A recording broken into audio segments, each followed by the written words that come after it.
Hey everyone, my name is Dave Nixon and welcome back to another episode of the Peak and Flow podcast. This one is once again a component of the BSFT30 series, and today I'm going to be talking about extending your time horizon. And so these are borrowed words from Mr. Alex Hormozi. I think he might have been the first person that I heard him talk about time horizon, and I get it and I like it. I'm sure there's plenty of people that talk about it, but it really is just looking at going how short-term and long-term is someone's thinking, and how is that playing out in the results that they're getting and how they approach certain things. So I'm going to talk to that today, but really it's about helping individuals that could struggle, like they never keep results. So they may get the results, but they never keep them. They commonly have an all or nothing approach to their training or to their eating or to most things in life. Usually how we do one thing is how we do many things. Excuse me. Another way to think about that is that people train the way that they treat themselves. So if someone's going, really hard at work, they go really hard at home, they come to the gym and go really hard, it's like there's going to be a bit of burnout coming here. So the all or nothing approach. Or they struggle to be consistent. So they might start and then, in their words, fall off the bandwagon and so forth. So I've never heard someone say that they've stopped brushing their teeth though because they fell off the bandwagon. Interesting. Anyway, so we're going to talk about extending your time horizon, really talking to those main pain points, but I'm sure you may relate in your own way. So a couple of key paradigm shifts that we need to have if we're going to go from struggling to keep results to continually progressing, if that was to be the outcome, is we want to actually literally change the pursuit of results to looking at long-term progression. One of the key things that I talk to time and time again is this concept of there is a lot of discussion around intergenerational wealth. The interesting thing about that is that sometimes we think about, that person has intergenerational wealth. Every single person has intergenerational wealth. Some of it's just really low. We get passed on the same patterns of thinking or whatever the case might be, same sort of assets that our parents have. It's still intergenerational. It's just not massive assets. This is the reality of it. And so some people have to learn how to do that themselves. The same is said, and the reason why I'm using that, the same is said when it comes to health. So the big conversation for me is how do we help individuals build intergenerational health? To build certain belief structures and value systems, communities, physical habits and environments that allow them to pass those assets on to the next generation so that we can have this continual movement and progression forward with what I refer to as intergenerational health. And so in order for us to do that, we have to start thinking longer term. We have to start thinking and owning, right? You earn what you learn. We have to start owning these almost mental and physical assets that yield a net positive result with our health that we can then pass on to the next generation. Whether or not they choose not to take that on, that's up to them, but at least have them as almost mental and physical assets that they can that can be passed on almost by a will in a way. But in order to do that, these things have to become part of what you do every single day. It just has to be unemotive, just part of what you do. And that's what I talk about with your daily default. And I mentioned, I joked before just about the toothbrush thing, but so often I mean, people just brush their teeth. It's just what they do. If I was like, tell me about why you do that? They're like, what do you mean? Don't you do that? It's weird if you don't. It just becomes the norm, the status quo.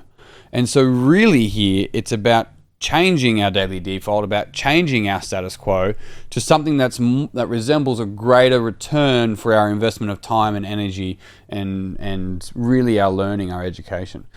And so the key things there, the key paradigm shifts that we look at is moving from results to progression, because if we're looking at progression, we'll absolutely get results. A lot of individuals sacrifice long-term progression in pursuit of short-term results. The other part of it is that making sure that you are making this a part of your daily default. It becomes just a part of what you do. Not necessarily going to the gym just this concept of learning about your mind, learning about nutrition, learning about moving your body, and then doing those things. Going for a walk or doing some meditation, these are all parts. You don't have to go to the gym all the time. These are all, or at all, really. There's plenty of healthy people that have never been to a gym compared to people that are not very healthy and have gone to gyms. And they're not usually necessarily the people that are overweight. Health is far more nuanced than that. And we know this now. We're just not talking about it. So you got to think about what is your current daily default and what needs to shift in order to move you in a direction that's going to give you long-term progression, but you need to extend your time horizon. The question that I offer people here, because I had this example with a young, late 20s young woman, and she grew up doing gymnastics, and she said, look, I'd love to get back and do a pull-up. Do you think I could do a pull-up in 12 weeks? And I said to her, I go, well, I don't know if you can do a pull-up in 12 weeks. I think a better question is, can you still do one in 5 years?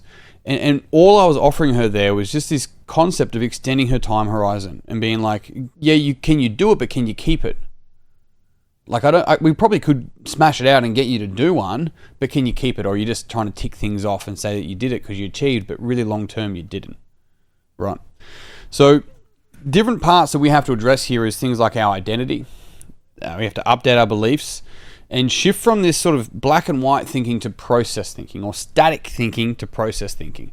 These are some really key things. So you have to start looking at how to identify, and this is not too dissimilar to the last podcast, but really it's about going, do I identify as someone that never actually finishes things? Do I identify as someone that needs to see results pretty quickly, or that I struggle to be consistent, or whatever the case might be? Like, this stuff will come up just in the way that you speak and talk and in conversations with others. It absolutely will come up.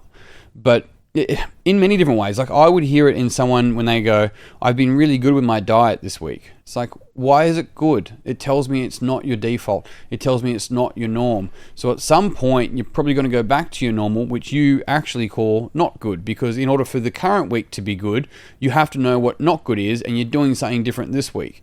So what's good is not your default, right? So it's absolutely in our language. We will absolutely say it. So the identity and then the beliefs around that. What I'm talking about is like updating some of these frames that we hold. When I say frames, I mean beliefs. It's interchangeable words. And we can try and do this whole positive reframe. That's fine. What I'm really getting at here more than anything, though, is this, like, what beliefs do you have around failure and what beliefs do you have around intensity specifically, right? Because consistency will trump intensity over the space of a year, but intensity will trump consistency in a single day.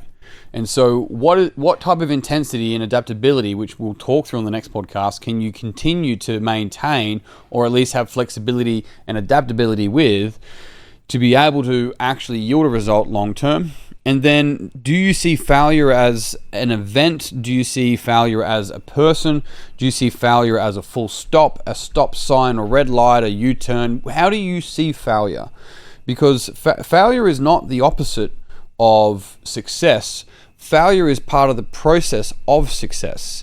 So never starting something or stopping something because you didn't feel like you were going to get it, that's failure. So quitting is failure, right? In that regard, quitting is the opposite of success. Failure is literally part of the process. It is a cost of entry for going down the pathway of achieving what's successful for you. The other thing when we look at identity is really holding in mind the identity of a student, of a beginner, and meeting yourself there and letting you fumble and fail through the process, because that's probably where you are. And if you're not meeting yourself there, then we probably are in this space of where I should be, and we need to move from should to step. So rather than I should do this, I should be better, I should be able to, I should have this, last week I did this, so I should be able to X. Forget all that. It's like, I'm literally going to take it step by step. Take the emotion out, take the shooting out of it, take this judgment out of it, and going, this is where I'm at, that's where I want to go, what are the next steps? Literally step by step. If you take this in your stride, no pun intended, if you take this in your stride, like, we're moving from this idea of just pursuing short-term results to seeing continual progression, because we're extending our time horizon.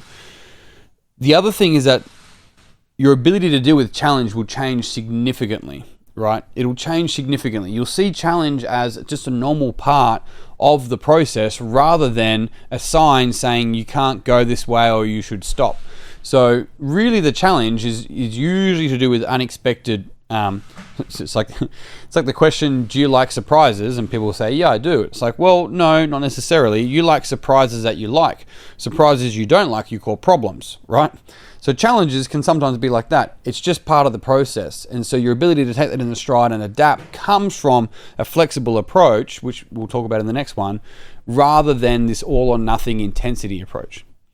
And more than anything, update your default. Whatever your default is, and that's why I built out the Life Athlete Matrix and the scorecard so you'll be able to. I don't have it yet for those that are watching this right now, but by the time a lot of people watch this, I will. You can measure where you're at on this Life Athlete Matrix, and the whole goal is to improve your default.